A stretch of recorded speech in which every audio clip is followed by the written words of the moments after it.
Welcome to The Explainer. Today, we're completely tearing down the romanticized myths of our past. Because, let's be honest, from the silk-draped halls of Edo, Japan, all the way to the freezing depths of the American frontier, history is so often sold to us as this beautiful, cinematic story. But, as you'll see, right beneath that polished veneer lies a gritty, fascinating, and often incredibly brutal reality. So, let's pull back the curtain. But hey, right before we get into it, I'd really love to know a bit about you. Where in the world are you tuning in from right now? Drop your city or country down in the comments. It is always so amazing to see who's joining us from around the globe to learn together. Okay, let's dive into this and get fully immersed in the past.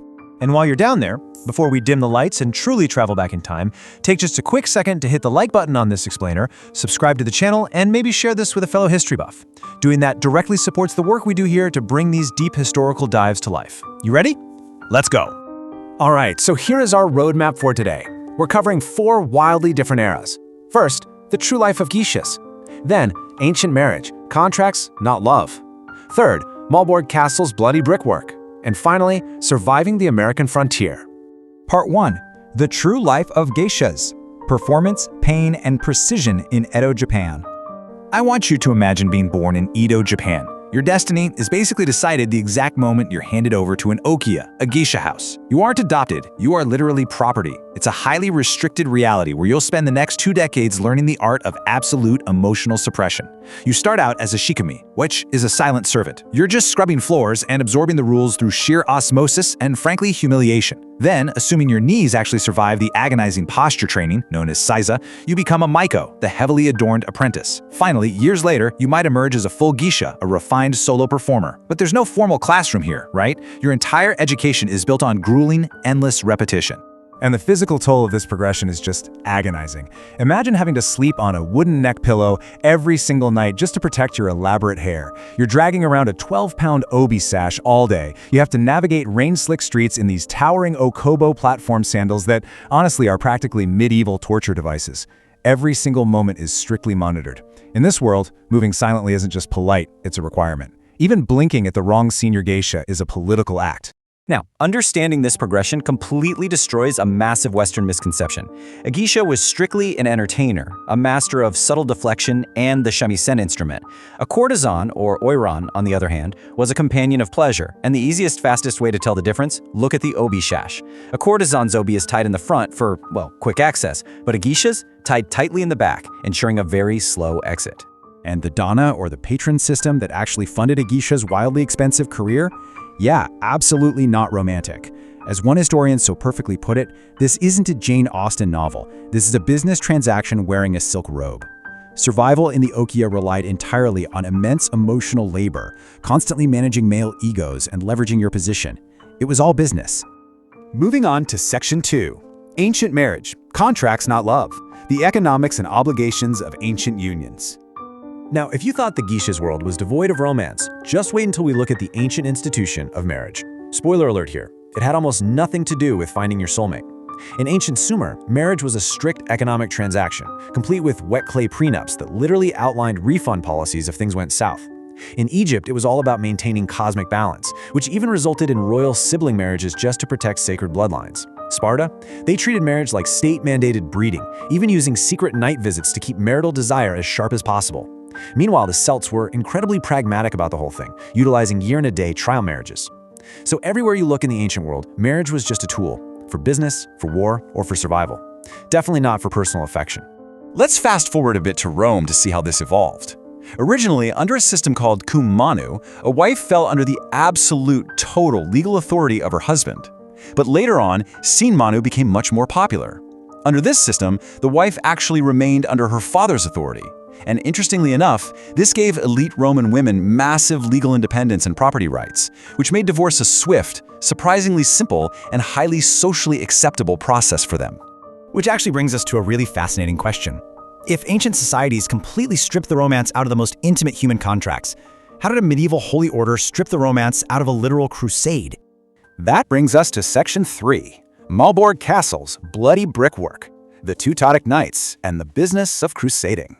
You know, we so often picture medieval knights as these noble, highly pious heroes fighting for a purely spiritual cause. But the Teutonic Knights, who operated out of Malbork Castle, were essentially a heavily armed, incredibly ruthless corporation engaged in a massive colonizing enterprise. The castle itself, built starting in 1274 in this striking red Gothic brick, was a spiritual fortress meant to project absolute, unquestionable power. But their aura of invincibility was totally shattered at the Battle of Grunwald in 1410. Then, in just a wild twist of fate in 1457, the fortress wasn't conquered by an army. It was literally sold to the Polish crown by the knights' own unpaid mercenaries.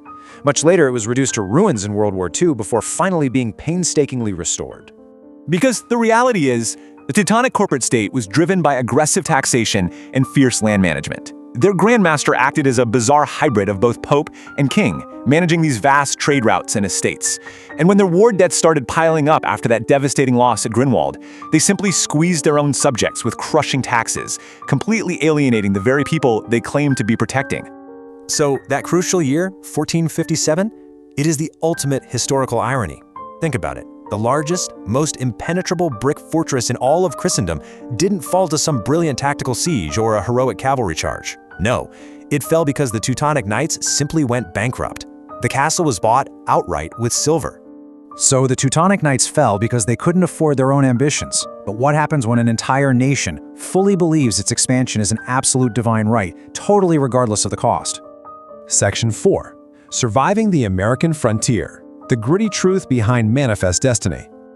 Okay, I want you to literally picture yourself right now in a freezing wooden wagon just jolting across endless, unforgiving plains. Your food is rapidly dwindling, disease is this constant shadow over your family, and the nearest help, it's a month's walk away. This was the incredibly harsh reality of the 19th century journey westward, and at the very heart of this push was manifest destiny, this deeply held 19th century belief that American settlers were destined by Providence to expand across the entire continent. It painted this romantic, sweeping dream of cheap land and total freedom, but the reality, it demanded an incredibly harsh and very often deadly toll from anyone who dared to chase it. And there's a profound paradox to the frontier. The exact same expansion that represented hope and a fresh start for settlers, well, it meant broken treaties, violence, and the devastating displacement of Native American tribes. While there definitely were these fragile moments of trade and coexistence, they were ultimately shattered by the relentless push for ancestral lands. It was this stark, brutal collision of cultures, driven entirely by an unyielding wave of migration. And we really have to shatter that classic Hollywood myth of the lone, rugged male frontiersman. Because the true, unsung heroes of this era, the pioneer women, hands down. They weren't just staying inside cooking.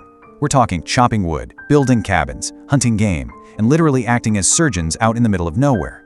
They taught the children and formed the absolute emotional and survival core of these isolated communities, all through unending, back-breaking labor.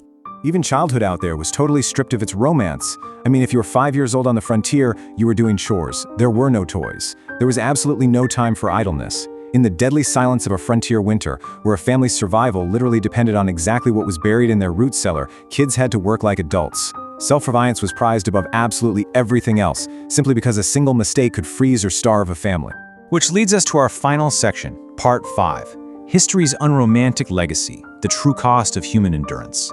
So, whether we're looking at the heavily painted smile of an Edo geisha, the wet clay prenup of a Sumerian bride, the bankrupt brick fortresses of crusading knights, or the frozen wooden cabins of American pioneers, we see a very clear thread. History is rarely built on cinematic romance. It is built on gritty, relentless survival. The truest legacy lies in the enduring sense of possibility, the belief that a person could start over, endure hardship, and leave something behind. So I'll leave you with this.